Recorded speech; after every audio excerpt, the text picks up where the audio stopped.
Another video নিয়ে আমি শওকত ইসলাম blog থেকে আপনাদের মাঝে চলে আসছি। এটা হচ্ছে মাছের মাথা দিয়ে মুড়ির ঘন্ট মুগ ডাল দিয়ে।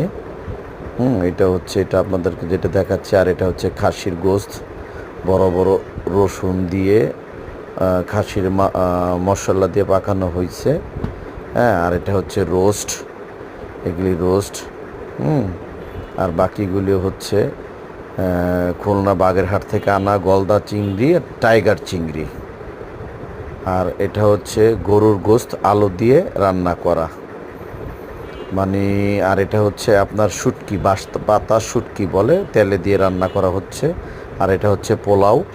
আমাদের সাথে থাকবেন, শওকত ইসলাম ব্লগের সাথে থাকবেন, বেশি বেশি করে লাইক করে দিবেন, শেয়ার করে দিবেন, বেল আইকনটি চেপে দিবেন। আর এইগুলি হচ্ছে আমরা ওই যে ভাতে যে জামাই উপলক্ষে এত রান্নার আয়োজন করেছি, মেহমানরা চলে আসছে, ওনারা খাচ্ছে, এটা আপনাদের মাঝে তুলে ধরেছি ভিউয়ার্স। এটা হচ্ছে আমার বিআইন। হ্যাঁ, আর এই যে সমস্ত আইটেমগুলি এখানে আমরা পরিবেশনা করেছি ইনশাল্লাহ। এটা গরু গোস্তটা, হ্যাঁ, সালাদ আছে, আর এই যে শুটকি তরকারি, আর এই যে খাওয়া দাওয়া চলতেছে। এটা হচ্ছে আমার মামিমা। হ্যাঁ, এটা হলো জামাই, এই যে জামাই, হ্যাঁ, বাতিজি জামাই।